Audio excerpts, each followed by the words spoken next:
और डिस्चार्ज करना शुरू करो। ऑक्सीजन कहीं नहीं है, मुख्यमंत्री नहीं मंगा सकता ऑक्सीजन, आपको बता दूं सिचुएशन। मोदी नगर ड्राई हो गया, हमारे हाथ पैर फूल गए। हमने भैया फिर कुछ लोगों को व्यक्तिगत तौर पर समझाना शुरू किया, भाई समझो बात। कुछ लोग करना समझदार भी थे उसमें, 4-6 जो भी पेंडुलम बने रहे, नहीं जाएंगे मैंने कहा कोई नहीं जा रहा, छोड़ दिमाग मत लगाओ, छोड़ो। अब वो छांटो जिनकी ऑक्सीजन बंद हो सकती है, जो बिल्कुल ही डेडलाइन पे है। एक ट्रायल मार दो दोपहर में, एक मॉक ड्रिल करके देख लो, समझ जाएंगे कौन सा मिलेगा कौन सा नहीं मिलेगा। सही बात है। एक मॉक ड्रिल करी हमने सुबह 7 बजे, मॉक ड्रिल हुई संतोषी मंदिर, ये किसी पता नहीं, ये मॉक ड्रिल कराई सुन करके सबके। फिर छट गए 22 मरीज, तुरंत खोल दिए थे। 22 मरीज छट गए और भाई साहब जे मरेंगे। और कितनी देर के लिए मॉकड्रिल करा? 5 मिनट के 5 मिनट में 22 मरीज मॉकड्रिल। छपड़ा गए, नीले पड़ने लगे। ओहो 22 की मॉकड्रिल में 22 छट गए। हम चलो जो बचे 74 बचे। सही बात है। महीने टाइम मिल जाएगा। फिर वो दी सलाह कि अपना सिलेंडर लाओ तामीरदारों से। कुछ लोग उसमें सबसे बड़ा प्रयोग यही रहा। सबसे बड़ा प्रयोग यही रहा।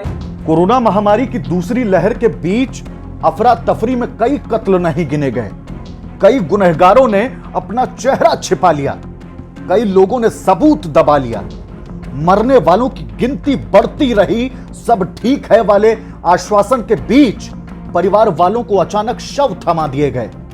परिवार वाले चीखते चिल्लाते रहे, पूछते रहे कि सब ठीक था तो यह कैसे हुआ। चीखते चीखते मौन हो गए, लेकिन गुनाह छिपता कहां है। मामला उत्तर प्रदेश के आगरा का है। यहां पारस अस्पताल है। इस अस्पताल में कोरोना महामारी के बीच कत्लेआम हुआ है।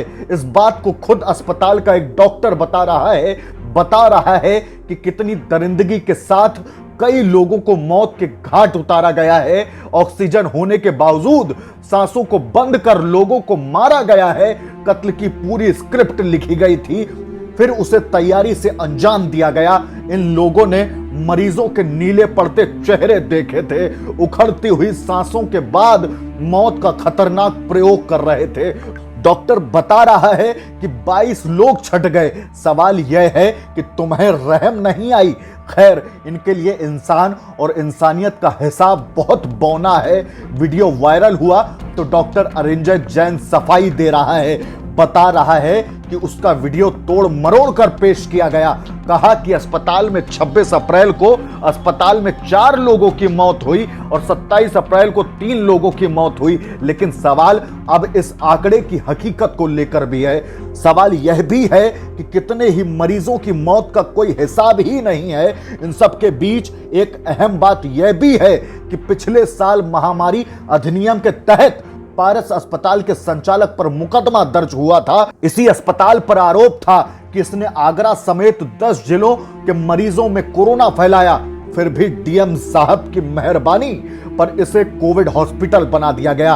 अब देखिए जिलाधिकारी प्रभुनाथ सिंह क्या कह रहे हैं। जनपद आगरा में 27 तारीख की सुबह और 28 तारीख को कुछ ऑक्सीजन की किल्लत थी।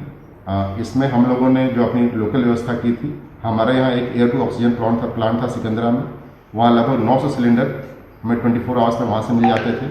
इसके अलावा हम लोगों ने जो अपना एक ऑक्सीजन बैंक बना रखा था सेंट पीटर्स में 150 ऑक्सीजन सिलेंडर के साथ, जहाँ भी कमी होती थी वहाँ 5-5 की संख्या में हम लोग भेजा करते थे।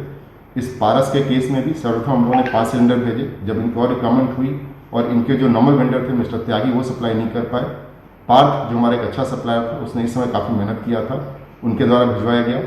बीच में जैसे मैंने पब्लिकली अपने 3 जो हीरोज़ हैं हमारे हैं, जिन्होंने बहुत अच्छा काम किया था खासकर इस 2 दिनों में, वहाँ से हम लोग रात में 2 बजे 3 MT का हम सिलेंडर लेकर हम ऑक्सीजन लेकर के आए वहाँ से।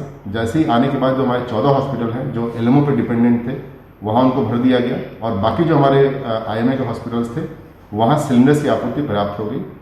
27 की सुबह के बाद रात में हमें फिर यूपी गवर्नमेंट द्वारा जो हमारे पास नॉर्मल ऑक्सीजन टैंकर्स आते थे, 2 टैंक आए थे। चूँकि जो फर्स्ट डे कुछ कमी हुई थी, जो सिटी में पैनिक क्रिएट हुआ था, उसको खत्म करने में 48 घंटे लगे थे। लेकिन हम लोगों ने जो व्यवस्था करके फिर उत्तर प्रदेश सरकार ने हमें और एलएमओ काफ़ी प्रोवाइड कर दिया था। फिर ऑक्सीजन के लिए एक्सप्रेसवे चलने लगे। इसके अलावा हमें एयरफोर्स की मदद मिली। धीरे धीरे फिर ऑक्सीजन की किल्लत समाप्त हो गई थी। फैक्चुअली 26 तारीख को जनपद इस पारस हॉस्पिटल में 97 जो पेशेंट्स भर्ती थे, इसमें से 4 डेथ हुई हैं। 27 तारीख को 3 कोविड डेथ हुआ है। अतः जो संख्या है, यह जो 22 यहाँ दिखाया जा रहा है, प्राइमरली यह संख्या वैसे पेशेंट्स हैं वहाँ जो उनके क्रिटिकल हैं, क्योंकि पारस हॉस्पिटल में आईसीयू के लिए काफ़ी उनके पास बेड्स थी और काफ़ी उनके पास आईसीयू के पेशेंट्स इस तरह के थे।